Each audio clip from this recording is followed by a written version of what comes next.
All right, this is the video lecture for the section of the Nationalism Notes entitled Europe Faces Revolutions. All right, a lot of change we're going to look at going on in Europe. Changes since Napoleon caused chaos and changes since the Enlightenment came through. So there's a couple of terms for individuals who propose different types of change throughout Europe.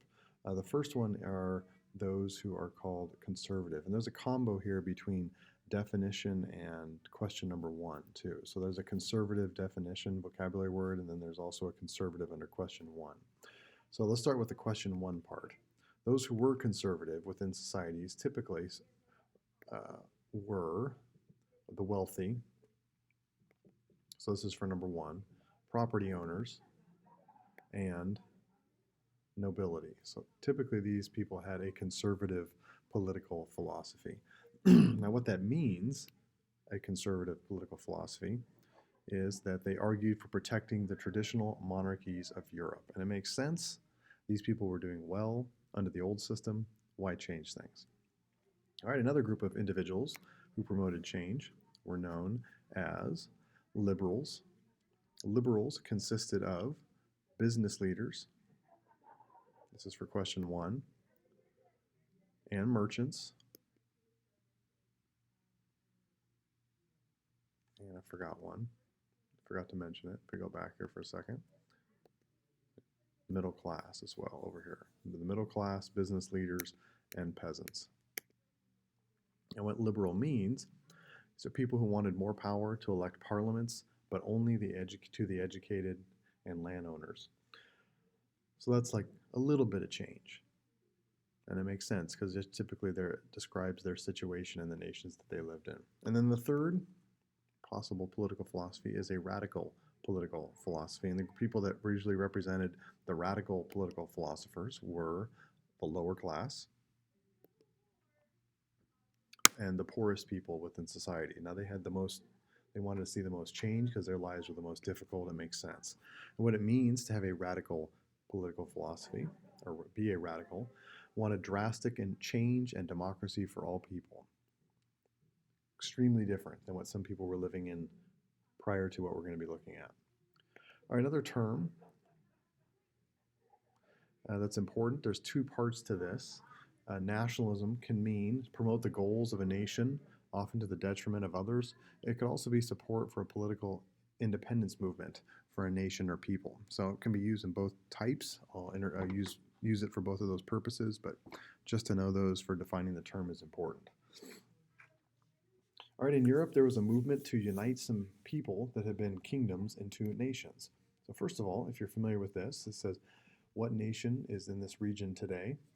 Hopefully you look at that and you go, oh, I know what that is. That's Germany. And you'd be right. So 2 would be Germany.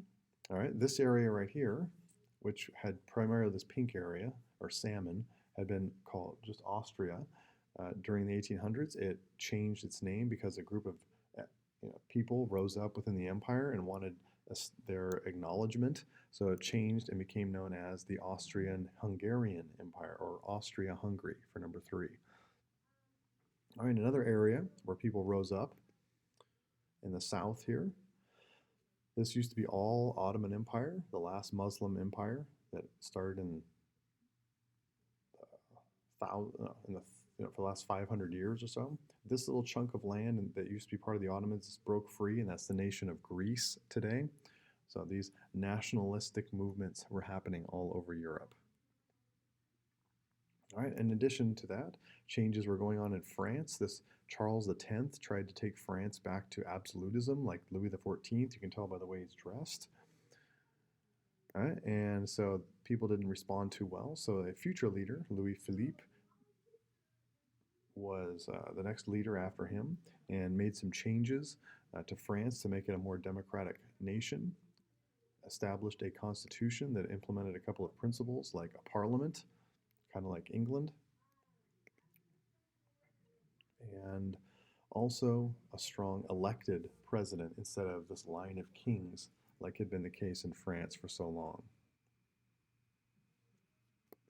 All right, and the first elected king was Louis Napoleon. Interestingly enough, nephew of Napoleon, one of the most intense dictators France ever had. So there's some irony there. All right, he made some changes to France that resulted in their improvement, decreased unemployment, increased infrastructure like roads. Railroads were a necessary technology that France didn't have enough of, and promoted industrialization so France could be up there with the other major countries in the world at the time. All right, also, other places, there was some unrest, like in Russia. If you're familiar with the story of Anastasia, that's this story from the Russian perspective with a little bit of entertainment thrown in there. So the Nicholas was responsible for attacking the Ottoman Empire and trying to expand Russian territory beyond where it existed. We already saw where the Ottomans were located when we looked at where Greece broke away from.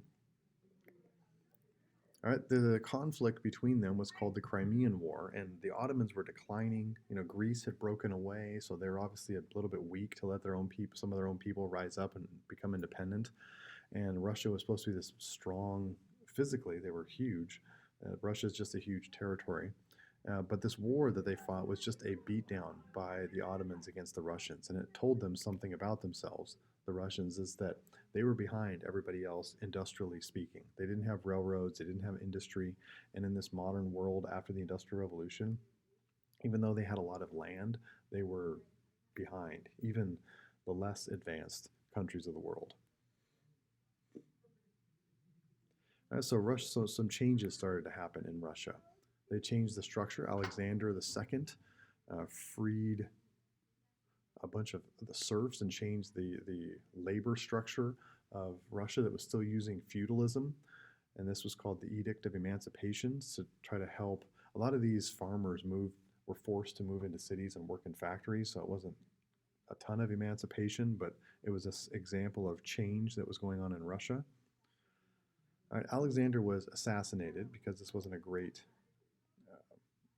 decision for the peasants, and that led to the reign of Alexander III. And he had some effects on Russia. All right, he promoted industry, promoted nationalism, and also strengthened his control over the people, which is eventually, if you know the story of, again, Anastasia, eventually that got to the point where Russian people were so tired of what their leaders were doing, they rose up against them. So that's the background information to the story of Anastasia, if you're familiar with that.